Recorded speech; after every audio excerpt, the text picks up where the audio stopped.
4 months ago, I gave a few reasons why Battle Royale games will never die out like many people hope for and talk about. Since then, Fortnite Battle Royale has continued to be the most popular game on the planet. PUBG has made significant strides towards creating a legitimate competitive scene, and a handful of other games have been released that have tried to get in on the action. You might not know this, but I stream several times every week outside of making YouTube videos, and I've been asked several times over the past few months to try out these different Battle Royales. PUBG, H1Z1, Fortnite, Radical Heights, Totally Accurate Battlegrounds, Cuisine Royale, Paladins, Fear the Wolves, you name it, I've probably played it.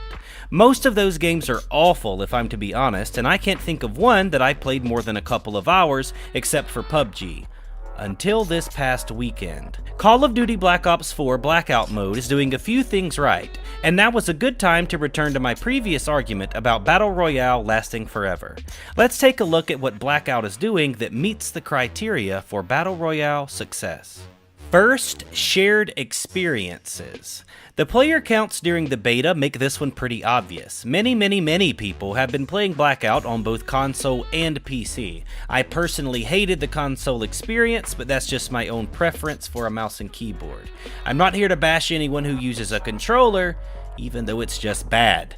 But anywho, lots of people are playing the game and I am one of them. From my brief time with it, I can tell you that Blackout delivers the same adrenaline rush that PUBG and other Battle Royales have in the past. You're there with one of your buddies, or maybe a couple of your buddies. It's the final circle, only 10 people left, shots coming from multiple places, trying not to get pincer attacked, and the thrill of battle that elevates your heart rate. All of that stuff is there, so Blackout definitely checks off the shared experience and the adrenaline rush box. The second box that any good Battle Royale checks off is watchability, and without a shadow of a doubt, Black Ops is doing it. Ninja and Shroud have been pulling in hundreds of thousands of viewers into the game. Compare that to when Spider-Man only had 20,000 people watching when Shroud played it, and it's clear to see that people are going to watch this game just like they have Fortnite and PUBG. Popular streamers playing a popular game mean that Blackout is going to fit in just fine on the content creation side of things. Next up, let's talk about competitive play.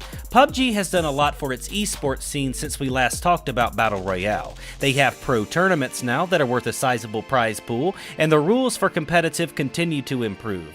The casting for these tournaments is still, well, not good, but it's improving, and PUBG has shown that competitive Battle Royale is a thing that can work. Now consider that Call of Duty already has a large and successful esports scene for its multiplayer and lots of top-level organizations involved, and it wouldn't be a huge surprise if Blackout becomes competitive as well. This is mostly speculation, and I'll admit that Blackout isn't as balanced as PUBG, so it might not be a good idea. RC cars, monkeys playing cymbals, and zombies don't really add up to a legitimate competition because there are so many X factors in a given match, even more X factors than there are in PUBG. I think PlayerUnknown has the advantage here on the esports side of things, but I would be shocked if Activision didn't at least dabble in streamer tournaments or something of that nature. Blackout isn't esports ready, and the bells and whistles that it offers means that it probably won't be anytime soon. The ballistics, recoil, bullet drop, travel distance, and everything that PUBG does fantastically just isn't quite as good in Blackout, and that is the biggest detractor from the gameplay. I'm not sure if there will ever be a truly competitive following because the guns feel pretty easy. The other parts of the game, like positioning and time management, are equally difficult though. Unfortunately, the gunplay falls too short and on the faker side of things. It isn't perfect, but Blackout does do just enough to check off the competitive box. The last prerequisite is one that I truly feel like Black Ops 4 will fall short on. Will the game die? Well, if Call of Duty in general is any indicator, then yeah, it probably will. Most COD games die after 3 months of release. We all know that Blops is the best COD, but even it dies relatively quickly. I honestly don't see Blackout lasting more than the shelf life of Black Ops 4, which, if history serves correct, will be a handful of months. There won't be continued updates over months and months like Fortnite and PUBG have received, and Treyarch will have to. It isn't their choice. They will have to move on to their next game soon enough. Because of this, Blackout has the largest chance of actually being a fad.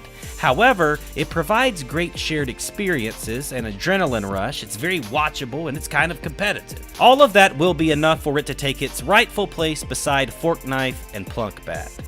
What's actually happening here is something I alluded to a few months ago. Battle Royale isn't going to die, so anytime that people say it's finally happening, Fortnite is dying or PUBG is dying, that's not actually the case. What could happen though is that Battle Royale could transition into being more of a game mode that will be included in lots of different franchises, and there might not be as many standalone Battle Royale titles as they are right now.